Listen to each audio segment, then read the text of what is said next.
facing the police every single day. Say hi, Andy. I'm recording you. I got you. Ocean City cops are not people. Yes, they are. You know what's really criminal? What's that? Those knee-high socks. I know, but that's what the brown shirts wore. Sheets receives penalty for not paying fine. By Frank DeFury, staff reporter 15 hours ago. Punta Gorda. The Punta Gorda Code Enforcement Board voted to authorize more than $1,300 in penalties against Andrew Sheets for refusal to comply with the previous fine for violating the city's ordinance against indecent speech. Appearing before the board on Wednesday, Sheets, 56, doubled down on his argument that the ordinance itself is an unconstitutional violation of the First Amendment. "This is completely outrageous," Sheets said after the meeting. The city ordinance bars offensive language from appearing on signs, flags, or clothing in a public space where it can be viewed by persons under the age of 17. For purposes of the ordinance, offensive language includes fighting words, indecent or obscene speech, and anything that would depict or describe sexual or excretory activities or organs in a manner that is offensive as measured by contemporary community standards.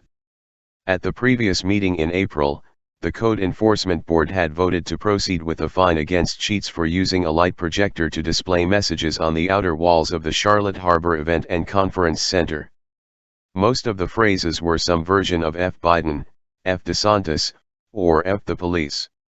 Appearing before the board Wednesday in a barely censored shirt that read F abortion, Sheets took issue with the idea of applying a fine against him for refusing to pay a fine.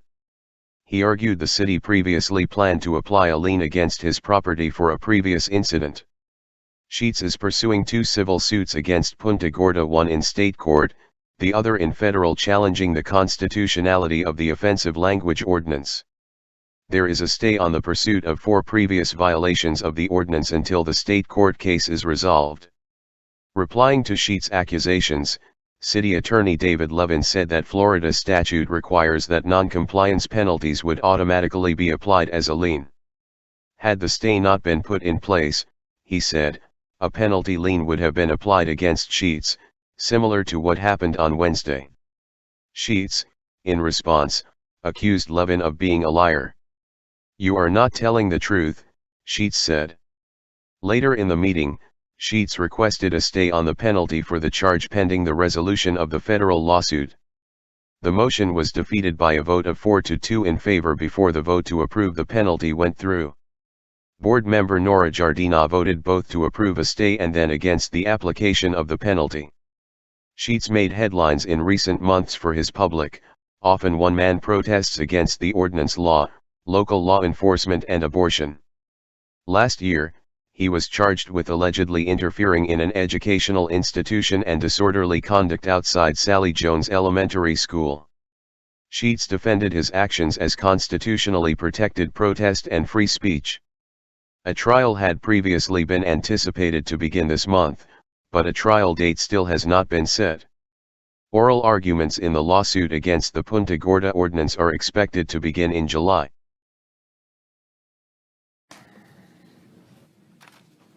Moving on to unfinished business. Hearing to impose penalty, failure to pay fine. Case number 22-82079. Code Compliance Officer Lavoisier Price Jr. Respondent Andrew Brian Sheets. Address of violation 75 Taylor Avenue. Violation of Chapter 26, Section 11.5, subparagraph Z.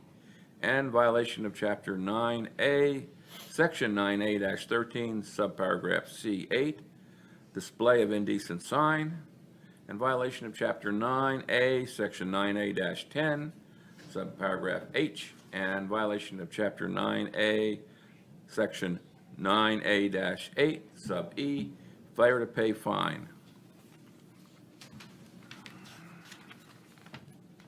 Is the respondent present? Yes. And you have been sworn, Mr. Sheets? Yes, I have. Okay. Officer Price? For the record, Lavoisier Price Jr., Code Compliance Officer for the City of Punta Gorda, and I have been sworn. This matter was before the board on March 23rd, 2022, at which time the board heard testimony, received evidence, and entered its order, which was received by the respondent via certified return receipt mail on March 30th, 2022. The order required the respondent to pay the fine in the amount of $500 plus case costs incurred in the amount of $10.28 upon receipt of the order. I re-inspected the City of Punta Gorda records on April 13th, 2022, and found that the corrective action ordered by the board had not been taken and that the fine amount of $500 plus case costs incurred in the amount of $10.28 had not been paid. An affidavit of non-compliance and notice of hearing imposing penalty was mailed to the respondent on April 13th, 2022 via certified return receipt mail, which was received by the respondent on April 18th, 2022. I re-inspected the City of Punta Gorda's records on May 24th, 2022, and found that the fine amount of $500 plus case costs incurred in the amount of $10.28 had not been paid. The respondent has been in non-compliance for 55 days from March 31st, 22 to April 24th, 2022. I'm submitting an invoice in the amount of $18.31 for case costs incurred. Okay, My turn? your turn. So last time that this happened, it went straight to illegally put a lien on my house for free speech. What is the difference this time?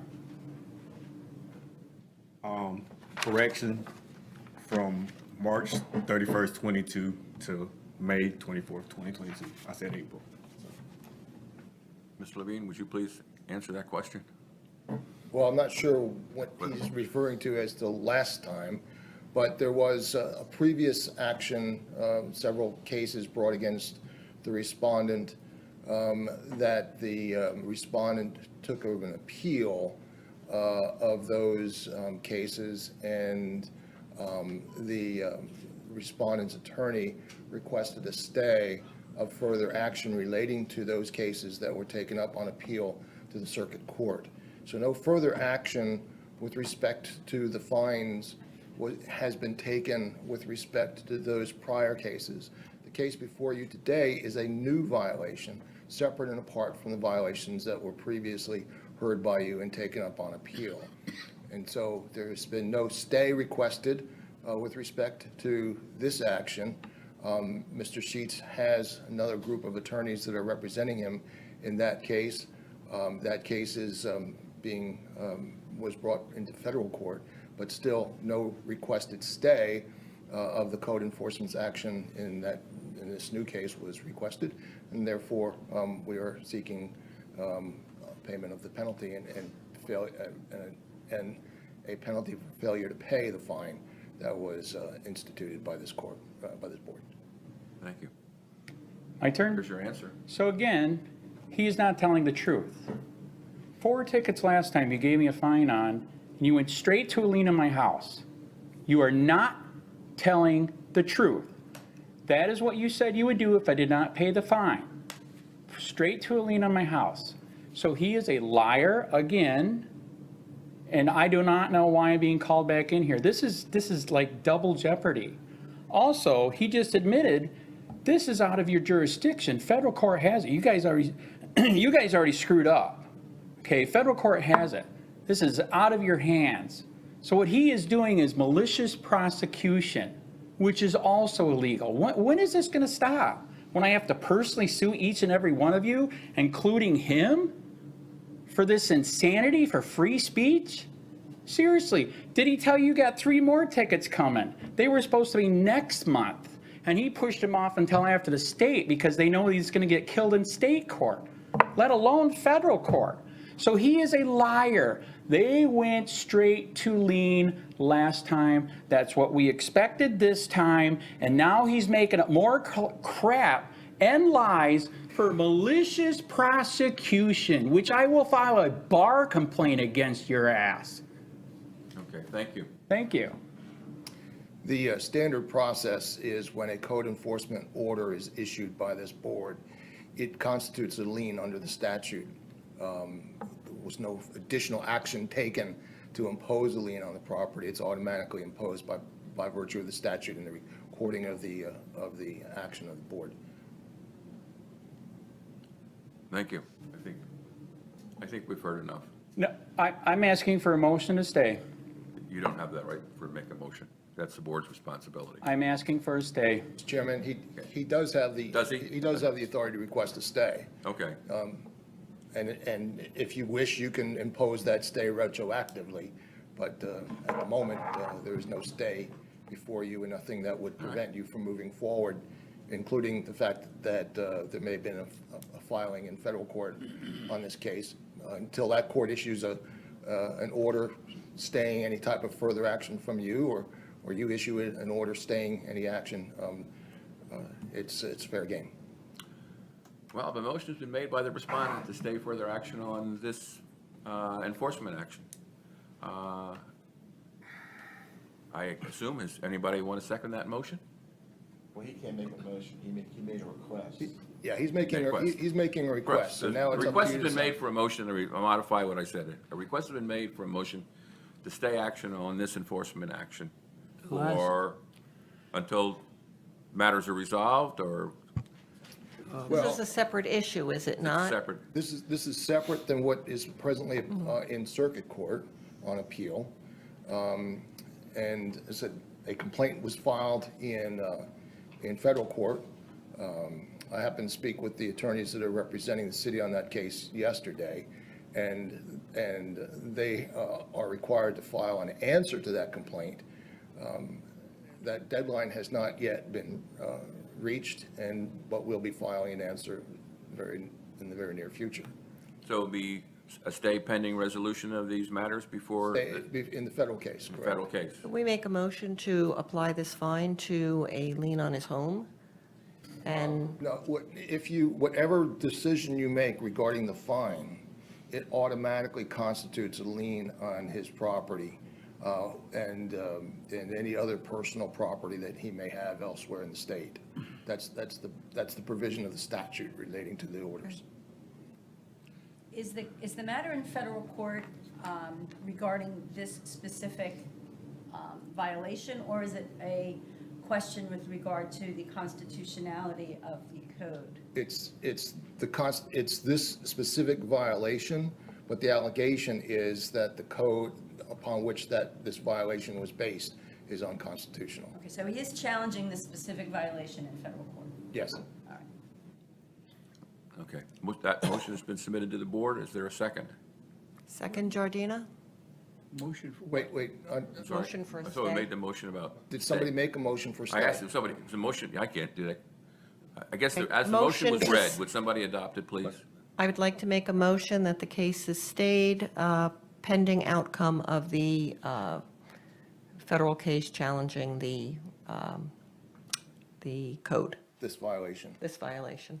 Thank you. Motion's been made. Is there a second to that motion? Second. And motion has been made and second. Is there any discussion on the contents or extent of the motion?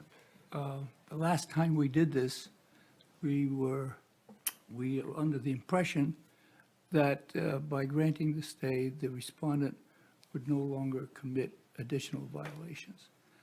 It would seem to me we're playing a little whack-a-mole right now. There is no assurance that this respondent will not continue violations if we continue to stay.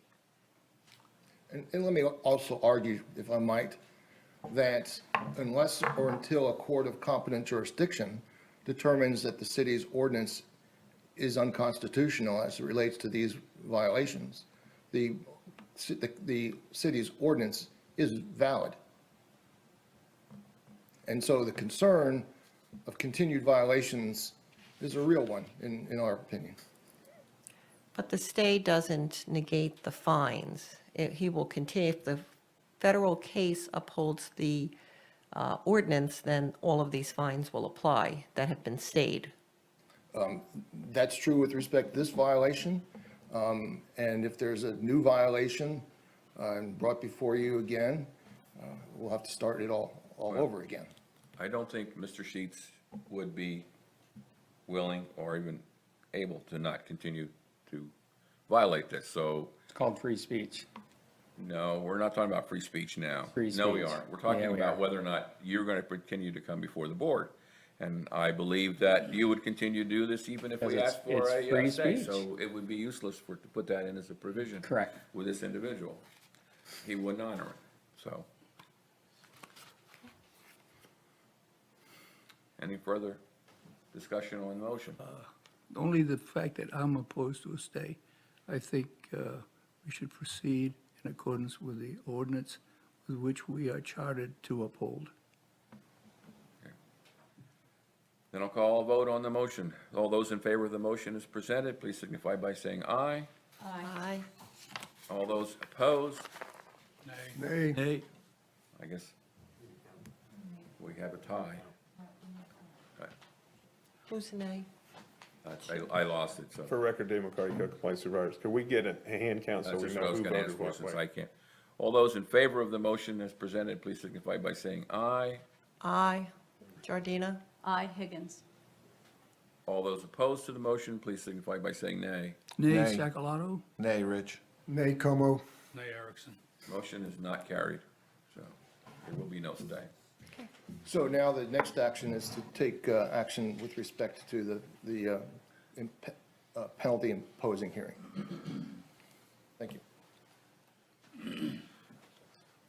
Well, Mr. Sheets, you obviously were aware of the citation that was given to you, so, and you've expressed yourself as to what you consider the value of the citation that was given to you.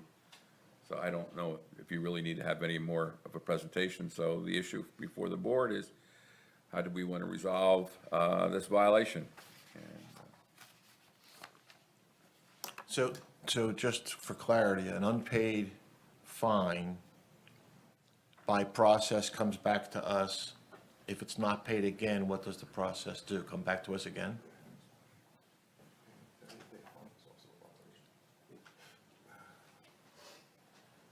Dave McCarty, code compliance supervisor, been sworn. It's failure to pay the fine, it would come back again. This is just like a penalty hearing on any other case where the property owner doesn't come into compliance. This time the respondent didn't come into compliance, and that's sort of the same situation as that.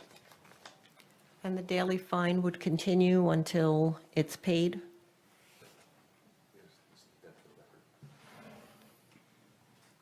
Dave McCarty, code compliance supervisors have been sworn. Yes, that would continue to run. Okay.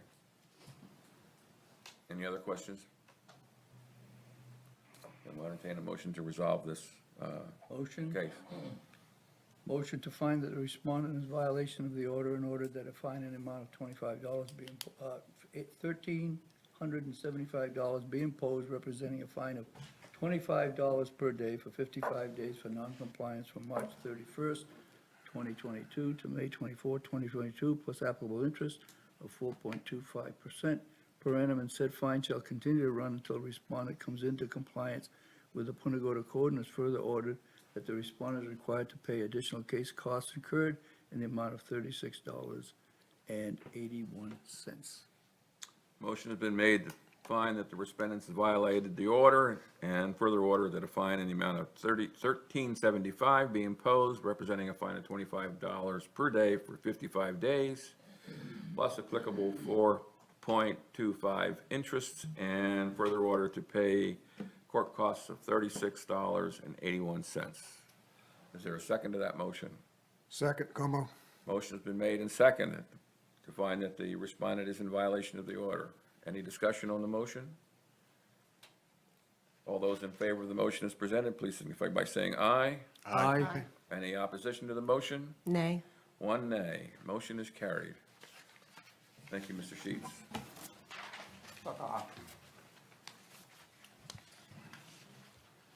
Next case, hearing imposing penalty, case number 21-81221, Code Compliance Officer Nick Faulkner, respondents Walter L. Marion and Dietrich C. Marion, and Demoria Williams and Angelia Salina Marion,